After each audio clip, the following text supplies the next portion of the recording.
Салам достар, қалдарыңыз қалай? TeachwithI'ның каналына қош келдіңіздер.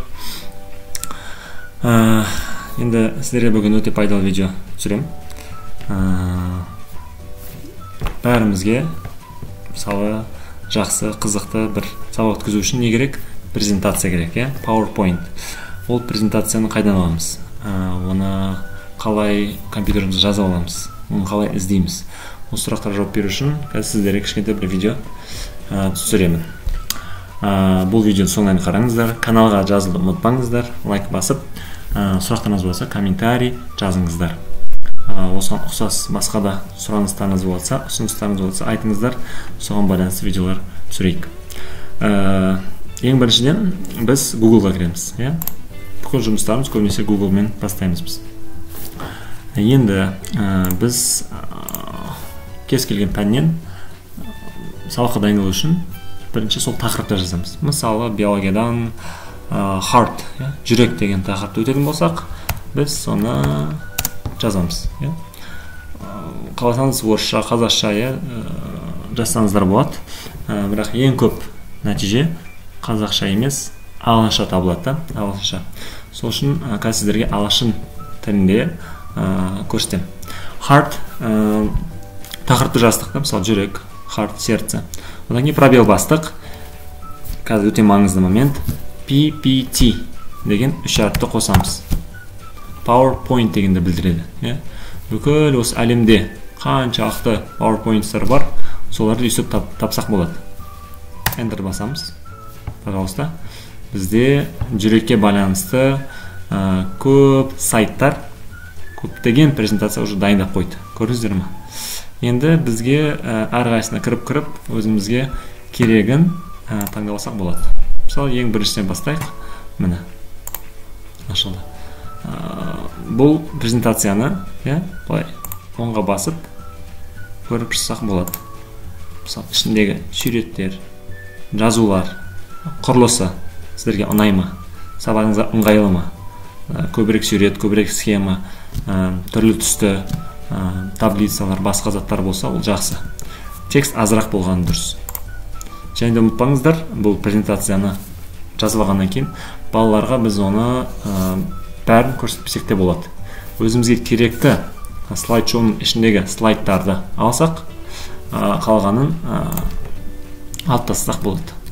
Сол бай қарап шықсам, бұл презентация өте жақсы, сабаққа қатысы бар, суреттері көп, текст аз, көрдіңіз ба? Бәрі түсінікті. Бір сабақ болмаса да, екі сабаққа да жарайды да ол. Бәрін бір сабақты берудің қажеті жоқ. Көрдіңіз ба? Кейбір презентациялар қызық емес, көп текст, аз сурет болады да, ондайлар керек емес. Ондай балаларға презентация қиын болады сабақта. Мысалы, бұл презентация сіздерге ұнады. Сіз оларды қарап шықтыңыз. Оған байланысты, осы The Heart, жүрекке байланысты басқа да презентациялар нақты беріледі. Recommended деген жерде тұр ғой. Recommendованный деген. Мынау ұнамай қалса, сіз келесі бір слайдқа барсаңыз болады. Мысалы, мынаған барайық. Anatomy of Heart. Жүректің анатомиясы. Мысалы, кірдік. Онда былай қарап шығамыз. Көрдіңіз ба? Бұл уже анатомия 8-9 класс емес, 10-11 класс немесе университеттегі оқушыларға жарауы мүмкін.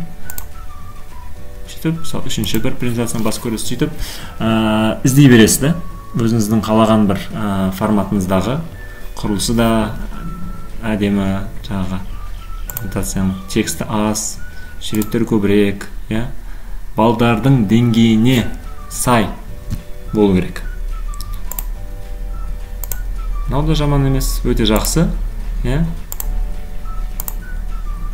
Бұл жерде текст көп екен. Сол үшін маған ұнағаны ең бірінші слайд деп айтайық. Осы. Ең астында мынаяқта download деген батырма бар. Жазып алу, скачать. Соған басамыз. Сосын бізде осы SlideShare деген сайтқа ең көп слайдтар негізі осы сайтта деп айтуға болады. Біз жазылуымыз керек. Регистрация, sign up for account. Өзіміз бір аккаунт құрамыз, соған басамыз.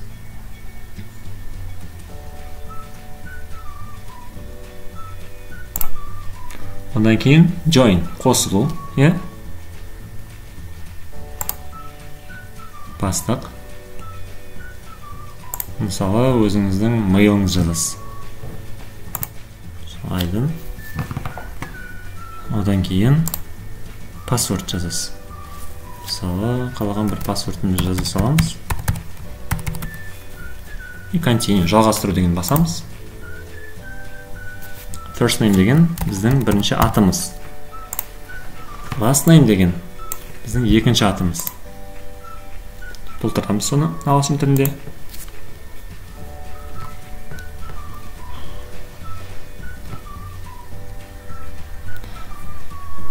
Мен робот емеспін дегенді басамыз. Регистрацияны бітіргеннен кейін бізге мынандай көк панель шығады, даунлоудты бастау үшін мына жерде даунлоудты скачать, жазып алу дегенді басамыз тағы. Болды, мына жерде бізге не кетті? Загрузка кетті. Басында регистрация қиын сияқты көрінеді, бірақ негізі еш қиыншылығы жоқ. Бір рет регистрацияны өтіп алсаңыздар, одан кейін қалаған осындай көптеген бүкіл пәндерден презентациялар сіздерге жазып алуға болады. Қараңыздар. Көрдіңіз ба? Бүкіл слайдтармен бірге әп-әдемі презентация бар.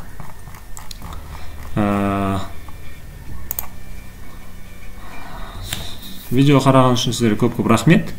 Сұрақтарыңыз қалып хабарласыңыздар, жазыңыздар комментарий, каналға жазуды ұмытпаңыздар. Негізі SlideShare бұл сайттан басқа да көптеген сайттар бар. Ол жақтан да көп презентация табуға болады. Ең маңыздысы сіздерге